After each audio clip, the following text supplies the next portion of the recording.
Hi, welcome to NotecaddyPlus. This is just going to be a short introduction to show you some of the things that are available. Here we can see a wide array of badges on various people. And you see in the top corner we have two types of HUD. One which is called NotecaddyPlus, which is heavy. And for those that don't like an awful lot of stats, we've got a lighter one, which is quite simply called light. So for this demonstration I'll use NotecaddyPlus Heavy. I'll just show you some of the stats we have available. You can see on the top left, if I drag it over, the first one you can see here is how they view you. So for instance, they've seen me, or whoever the player is, they've seen him 4-bet with Ace King. They've also seen him steal with King 8. And you can also see that we have stats on how they actually view the hero as against the hero as well. The next one we have, which is, if I click that, this actually shows how people play when holding certain blind sizes. So I know this tournament stack size is available in HEM, but I prefer this one. As you can see, it uses 7 to 12 big blinds, 12 to 20, 20 to 35, and 35 plus. Not only that, it also shows how they play overall, and it also shows how they steal, or in other words, in an unopened pot. So for instance, with 35 blinds, this player is playing 20-10, but in an unopened pot, he actually plays 18-14. The next ones we have are quite basic, so quite simply we have steal. If I drag that over, we can see here, as well as steal, we also have 3-betting in the blinds. And we can see that this guy's stole a few times, but on this particular occasion it hasn't been to showdown, so we don't actually know what hands he's got. But actually, when he's 3-bet in the blinds on these occasions, you can see he's done it 6 times. He's actually had very, very strong hands, borne out by looking over on the right at the spark graph. You can see they're very strong spikes. So if this guy 3-bets in the blind, it's something we should be aware of. Next simple ones is fold to steal. And there's quite simply fold to steal, and this also shows what the guy defends in the big blinds. You can see here in the small blind he actually defends Ace King, and of course in the big blind with kings, and in this particular case 2 suited ace hands. Next ones we have are quite simple, which is VPIP. And along with VPIP, there's some other pop-ups that show, so calling a raise with less than 15 big blinds, which generally isn't a good move. Calling a raise with Ace 2 to Ace 9, once again, generally that's not the best. The only thing I will say, definitely, is because it's an MTT, we don't know what stage of the tournament is at.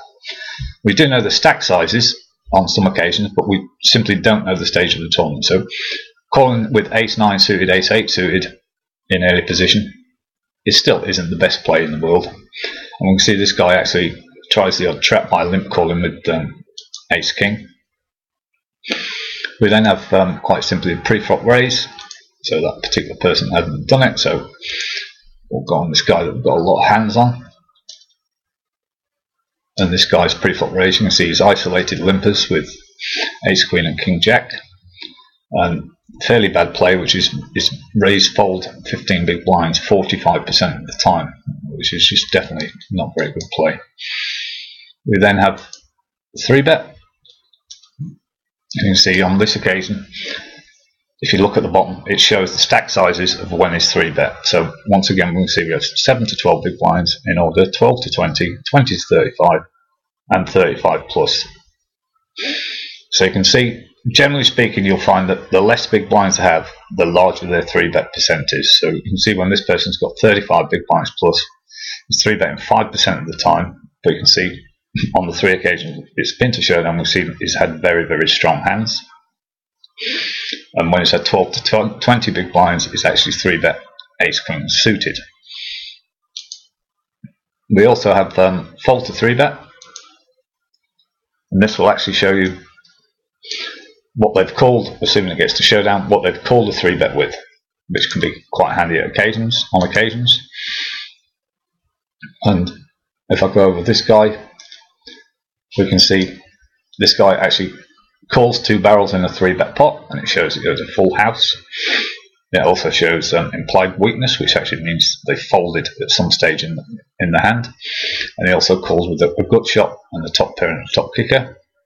And he's actually called a 3-bet with a wide range of hands. I won't read them all out. Quite simply, the next ones we have our c-betting.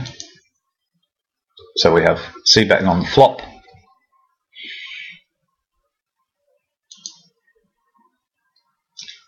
There we go. So, don't do that. So c-betting on the flop. Just pause. There we go. So you c-betted on the flop, and you can see here's 41 to 65% of the pot, and it shows what is implied strength, which quite simply means he didn't fold the hand. On one occasion he had a top pair with high kicker, and another occasion we've seen he had a top pair top kicker. So because we haven't got thousands of hands on the person, we have to be wary. And I won't go through them all, but the next 3 are c-bet the flop, turn and river. And the next line below is whether they call a c-bet.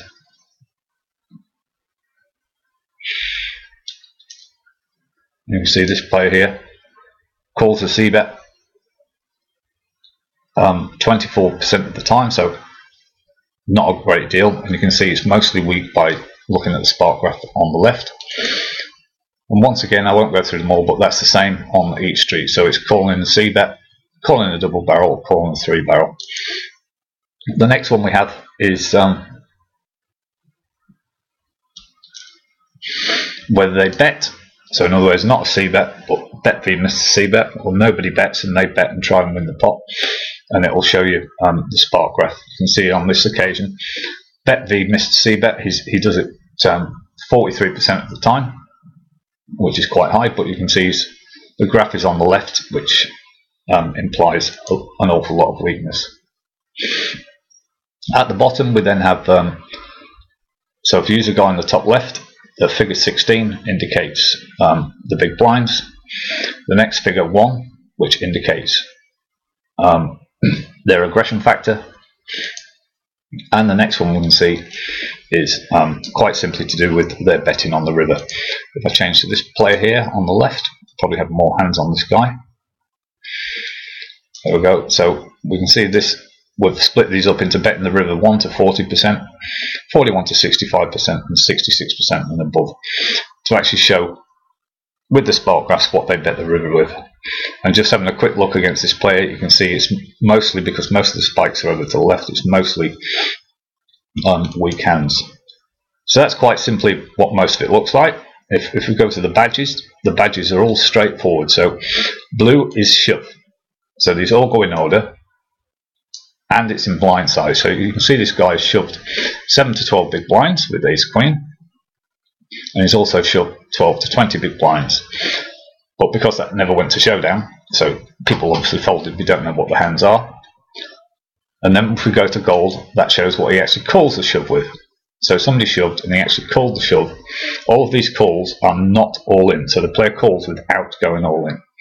So you can see on this occasion the guy called the shove with a pair of jacks, which is quite reasonable against somebody with 12 to 20 big blinds, and it carries on. This one here is an open raise, so quite simply somebody is open raised and the guy open shoves. So on this occasion he open shoved ace queen suited when he was holding 12 to 20 big blinds.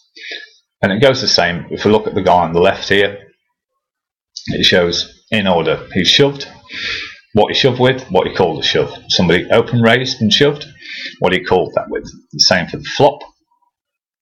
He shoved on the flop, what the flop was called with. Shoved on the turn, he called the turn bet, and the same for the river. On this occasion we now have figure 2, so it's very easy to read. So fires 2 barrels and checks the river. So you can see this guy does this quite often. So because he's got that badge, you could actually fire, take a stab at the pot against this particular villain. We then have the number 3, which is we do have a lot of hands on this player, so when he 3-bets light. And you can see by looking at the sparks, most of the sparks aren't over on the right. So in other words, he does it an awful lot, as you can see by just looking at the hands with rubbish. We then have even simpler ones, which, as I say, are all mostly alphabetical. Quite simple. Check raising. So this guy check raises quite often, 12%, which I think the average is 6%. And we can see that his check raise with a pair of aces, ace high 2 over. But on this occasion, his check raise, the sparks are mostly over to the right. We then have the ones in green, which basically is an indication of weakness, so you can try and attack them. So on this particular case, fold to blind 3-bet. So this guy folds 43% of the time, which is more often on the player pool. That's why he gets a badge. We then have the letter C, which once again is in green, indicating fairly weak hands. So in other words, fold to a C-bet in a 3-bet pot. He's done it 40% of the time, which is more than the pool average. We then have the P, which is quite simply for playing pocket pairs in early position. If I drag this over, as you can see here, limp calls with small pairs in early position, and it also tells you that they have less than 9-9. So you can see this guy has done it with 2-2s to 8-8, so 24% of the time. So quite a lot. This guy will limp with small pocket pairs. We then have the R for raise a C-bet. And this guy actually raises C-bet 21% of the time, hence why he's got a badge. When the average player pool of raising a C-bet is around about 10 or 11%. So once again, raising a C-bet in red, danger. But against this player, because he does it an awful lot, personally I'd tend not to believe him too much. We then have another green F, so raise fold 15 big blinds. So you can see this guy's done it 45% of the time. Now, believe it or not, a lot of players do this, which, generally speaking, unless the trapping isn't the best way to play. Just have a look at a few more. We've got over here in the middle, the letter A, which you can see he is playing ace rag in early position, which can lead to a lot of trouble. And you can see we've only seen this guy do it once, and he actually had ace 4 suited. And we'll go to the last one just to show you. So calling a raise with ace 2, ace 9, which is definitely minus EV play. We can see this guy's actually done it twice, and each time he's had a suited ace. But okay, even though it's suited, with such a weak kicker, should an ace come on the flop, that's not the best play in the world. Okay, so that's a small indication of what we can see. If I flip over to the light, this is just, for those that aren't used to a massive HUD, this is just slightly different, except the first 3 will be the same.